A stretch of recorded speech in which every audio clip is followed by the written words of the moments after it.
بسم اللہ الرحمن الرحیم۔ السلام علیکم۔ حابیل اور قابیل کا ذکر قرآن پاک میں ہے۔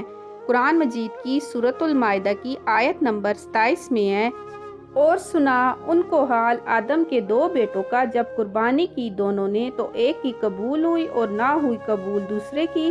کہا اس نے میں تجھ کو مار ڈالوں گا، وہ بولا اللہ قبول کرتا ہے تو پرہیزگاروں سے۔ یعنی آدم علیہ السلام کے 2 بیٹوں قابیل اور حابیل کا قصہ ان کو سنائیں، کیونکہ اس قصہ میں ایک بھائی کے دوسرے بھائی کی مقبولیت اور تقوی پر حسد کرنے اور اسی غرض میں اس کو ناحق قتل کرنے کا ذکر ہے، اور ناحق خون کرنے کے نتائج بیان کیے گئے ہیں۔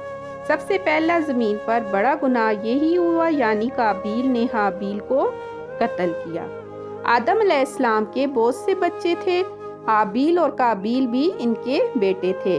آدم علیہ السلام کے جڑواں بچے ہوتے تھے، ایک لڑکا اور ایک لڑکی۔ جو بچے اکٹھے پیدا ہوتے وہ ایک دوسرے کے بہن بھائی ہوتے، جو جڑواں نہیں تھے وہ بہن بھائی نہیں کہلاتے تھے۔ قابیل کے ساتھ جو لڑکی پیدا ہوئی وہ انتہائی حسین تھی اور وہ قابیل کی بہن تھی۔ حابیل کے ساتھ جو لڑکی پیدا ہوئی اس کا نکاح طے ہوا تھا قابیل کے ساتھ، اور قابیل کے ساتھ جو لڑکی پیدا ہوئی اس کا نکاح طے ہوا حابیل کے ساتھ۔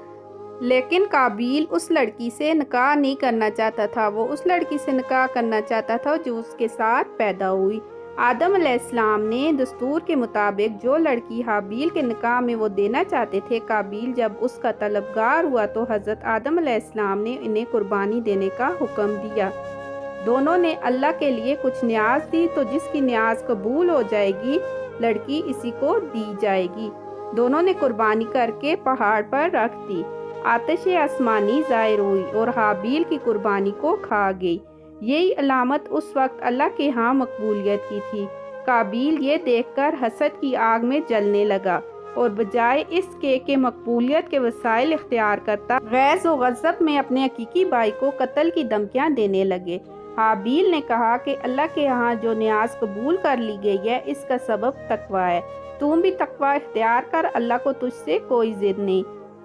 جیسا کہ قرآن مجید میں ہے۔ ترجمہ: حابیل بولا اگر تم ہاتھ چلائے گا مجھ پر مارنے کو، میں نہ ہاتھ چلاؤں گا تجھ پر مارنے کو۔ میں ڈرتا ہوں اللہ سے جو پروردگار ہے سارے جہاں کا۔ میں چاہتا ہوں تو حاصل کرے میرا گناہ اور اپنا گناہ، پھر ہو جائے تو دوزخ والوں میں، اور یہی سزا ہے ظالموں کی۔ پھر اس کے نفس نے اس کو راضی کیا کہ وہ اپنے بھائی کا خون کر لے، پھر اس نے اس کو مار ڈالا تو ہو گیا نقصان اٹھانے والوں میں۔ اس کے بھائی نے اس کو سمجھانے کی بہت کوشش کی، لیکن وہ پھر بھی نہ مانا اور اس نے اپنے بھائی کو قتل کر دیا، لیکن اس سے اس کو کوئی فائدہ نہ ہوا۔ قتل کرنے کے بعد اسے کچھ سمجھ نہ آیا کہ ابھی اس لاش کا کیا کرے۔ چونکہ اس سے پہلے کوئی انسان مرا نہ تھا، اس لیے قتل کے بعد اس کو سمجھ میں نہ آیا کہ لاش کو کیا کرے۔ پھر اللہ تعالیٰ نے ایک کوے کو بھیجا جو زمین کھرید رہا تھا، اور دوسرے مردہ کوے کو مٹی ہٹا کر زمین میں چھپا رہا تھا۔ اسے دیکھ کر اسے بھی کچھ عقل آئی کہ میں بھی اپنے بھائی کی لاش کو زمین میں دفن کر دوں، اور پھر افسوس بھی ہوا کہ میں عقل و فہم اور بھائی کی ہمدردی میں اس جانور سے بھی زیادہ گیا گزرا ہوں۔